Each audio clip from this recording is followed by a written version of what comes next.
I love a patterned shirt. I've got a very nice shirt with lots of zebras on it and the occasional gold zebra. And nice. I was toying with the zebra shirt, but Stacey said it was a bit kind of dark for a wedding. So I've tried to jazz it up a little bit with a coloured cravat. Cool. And some very nice patent brogues, black patent brogues. So would you say you're quite into clothes style? I'm quite introvert, so I don't really get a chance to wear them. But yeah, I would possibly, in a kind of closet way, yeah. I do, oh yeah? I do quite like the work. Stacey really takes the mick because she will say she's got loads of, she likes a dress, she quite likes a patterned dress and whatever, but she's actually not that bothered about clothes, whereas I am constantly like, oh, that's nice, that shirt is, usually the phrase is, that shirt is absolutely horrific, I need to own it.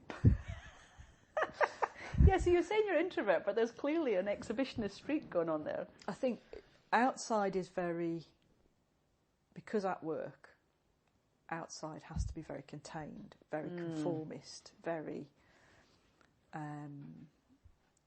almost empty, I guess. You've got to have a blank canvas for people. And like obviously previous roles I've worked in, almost like a therapeutic environment where you're trying not to give anything away about yourself. So, so people are not making too many assumptions about you. Obviously at work at the moment that's very easy because all they can see is a haircut, possibly a wedding ring. And so everything at work is very contained. I'm going to whinge until you have that cup of tea. You had finished. But then sort of at home or in my own space, or where I know I'm not going to see anybody that I know, sort of maybe if I go out on the gay scene and stuff like that, then I get to play a little bit more and give a little bit more of my own personality. Yeah, no, that makes sense, and that's really interesting, that kind of, the fact that the career path you've taken has meant there's less room for that, maybe then gives you a little bit more desire to do it. I do love sort of colour and vibrancy, and I think that is the last thing people expect from me.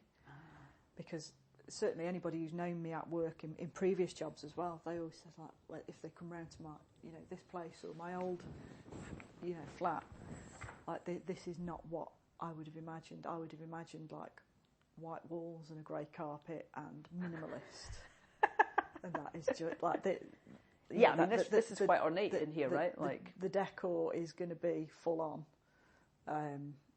This is my taste, as opposed to Stacey. Sometimes has a little bit of a say so, but not really.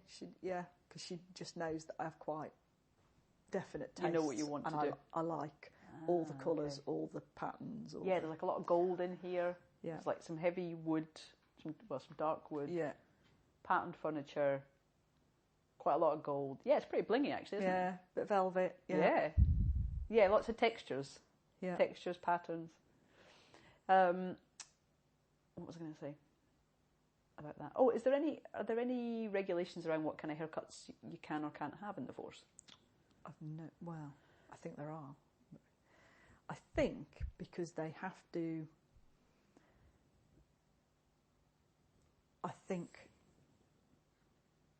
Because there's obviously men and women in the force, and they do genuinely really try and be inclusive, and they obviously have different religions. Obviously, West Midlands has so many different cultures that they have to be quite generic now when they are saying something, and they have to have a reason for saying it.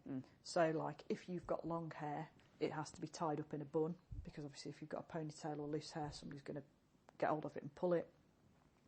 And I think you can have your hair dyed, but it has to be a natural colour, whatever that is. There's quite a lot of bleach, there's quite a lot of unnatural blondes, shall we say. Because they do like you to kind of rock up and be kind of conformist in a certain way, but my hair isn't that long at the minute, but I do sometimes, like, if I'm really fed up with it, it's a number 5 on top, 1 at the sides. Nobody's really that bothered. So I don't think there are there's not like male and female, right? Sort of haircuts, if you know what I mean. They've interestingly changed the hat policy recently, because the one item of uniform that I absolutely and truly detest at work is the kind of bowler hat that they give female cops. I was going to ask about that hat. I absolutely hate that hat. One, because I've got a really small head. I have got a tiny, tiny head and normally have to wear children's sizes. Thankfully, they did have... I was panicking at first because I'm thinking they ain't going to have a hat small enough. They do, unfortunately, in some ways. But it's just a ghastly hat. It looks awful on me. I guess when you don't have any hair as well, because I'm thinking of the hat. If you had hair underneath it, it might balance it out a bit. But it's like if I put a hat on, I've got no hair all of a sudden. And it looks weird, doesn't it? Yeah, it's got like this rock hard. It's not even foam. It's just like a hard foam block in the top of it that sits on your head. And if you've been standing out somewhere for whatever reason for like a couple of hours, it really feels like a spike's been driven through the top of your head.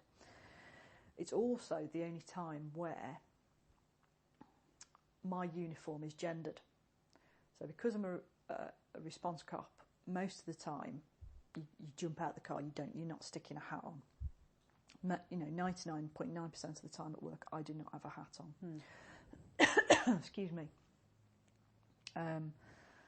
But the only time I do is sort of nighttime economy. Excuse me.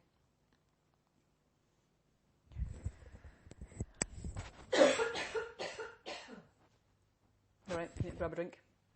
Not that one. Sorry. That's all right.